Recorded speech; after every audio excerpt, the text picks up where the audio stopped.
जम्बू प्रचारभूषणम उमाष्टम शोकनाशकारिकाम नमामि विघ्नेश्वर सर्वकार्यमंगलम। मंच पर उपस्थित कोटेश्वर जी और समस्त विश्व हिंदू परिषद के प्रांत के पदाधिकारी, समस्त बंधुओं, अपना जो है विश्व हिंदू परिषद का जो स्थापना हुआ उसका 1964 में, तो उनका विशेष रूप से जो लक्ष्य था कि हिंदू समाज को मजबूत कैसे किया जाए। और आप लोगों ने देखा कि पूरा भारतवर्ष के अंदर में विश्व हिंदू परिषद के कार्यकर्ता वगैरह जितने भी है, हमारे परम पूज्य गुरु जी महाराज और हमारे स्वामी चिन्मयानंद जी, अमते जी और भी कृष्ण शास्त्री जी, वो मूल रूप से विश्व हिंदू परिषद के संस्थापक थे। और उसका जो लक्ष्य मूल रूप से रखा गया था, विशेष करके कि हमारा हिंदू समाज को मजबूत कैसे किया जाए। और आपने देखा कि पूरा देश में इतना जो है हमारा इस समय पर, इस अवसर पर अशोक सिंघल जी को याद करना भी बहुत जरूरी है। हम लोग करीब 20 साल तक जो है उनके साथ में काम किया। अक्सर जब भी गाजियाबाद आते थे तो अपने पास में आते थे।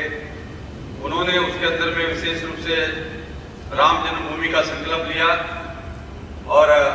बोला कि एक स्वयं सेवक ये देश का पूरा व्यवस्था संभालना चाहिए। तो मोदी जी वगैरह सभी लोग स्वयं सेवक जो है, राष्ट्रीय स्वयं सेवक, वो सत्ता में आए। और आप देख रहे हैं कि अभी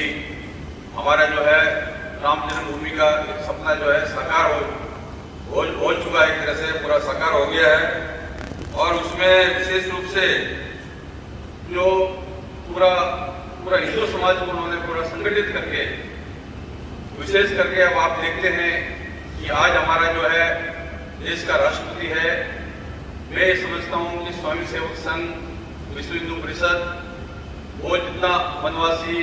क्षेत्र में काम करने वाले हैं, उनका पीड़ाओं को समझते हैं कि आदिवासियों में कितना ईसाई का कितना उत्पीड़न होता है, ईसाई लोग कितना उत्पीड़न करते हैं वहाँ पर। तो उस विषय को लेकर हम लोग से अच्छा कोई नहीं समझ सकता है। तो उसी विषय को लेकर आज का देश के अंदर में देखिए कि जैसे अभी बहुत समय तक जो सत्ता में पार्टी रहा, उन लोग को ये भी पता नहीं है, बहुत समय की बात है जब पहली बार यहाँ का एक व्यक्ति ने मेरे को राहुल गांधी से मिलाया। तो राहुल गांधी जब शुरू जो है भारत रत्न जब पढ़ के आया, तो उसने बोला कि ये साधु संत क्या होते हैं। तो जिस व्यक्ति को ये भी पता नहीं है कि भारत का मूल का चिंतन क्या है। हमारे मोदी जी देखिए कि पूर्ण रूप से उनका जो भाव है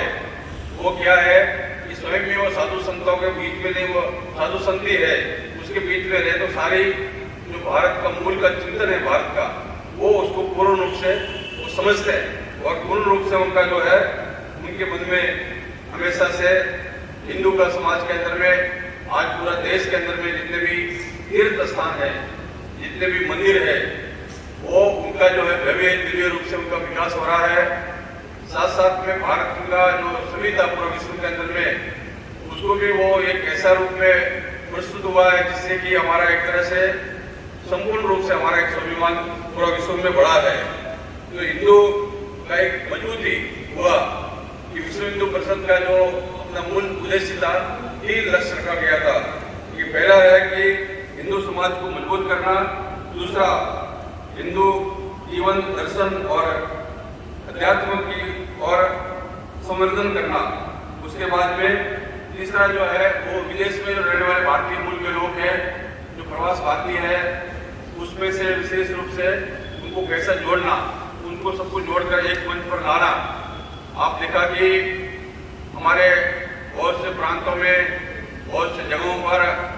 आपस में बहुत सी प्रकारों की जातियां हैं। हम कोई भी जाति को बुरा नहीं बोलते, सभी हमारे लिए सम्माननीय है। उनको एक मंच पर लाने का काम विश्व हिंदू परिषद ने पूर्ण प्रयास के साथ में किया। जितने भी हमारे साधु संत है, उनका जितने भी संप्रदाय थी, उनको भी एक मंच पर लाने का पूरा प्रयास किया। और हिंदू समन्वय बनाने का बहुत बड़ा भूमिका जो है विश्व हिंदू परिषद के द्वारा ये हमेशा से हुआ है। और आप देखते हैं कि एक हमारे जैसे गुरुजी बोलते थे, राष्ट्रीय स्वयं संघ के महाराज, सदाशिवकर माधवराव होलकेकर जी महाराज, उन्होंने बोला था कि हिंदू जो है वो धर्म से ऊपर है और वो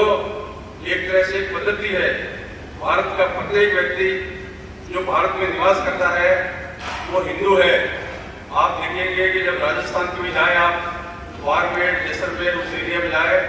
तो वो लोग सर जो है वो आपको खा लेते हैं। मान लीजिए कि जो सिंधु नदी के किनारे रहने वाले हैं वो कभी भी आप बोलेंगे सिंधु तो वो बोलेंगे हिंदू,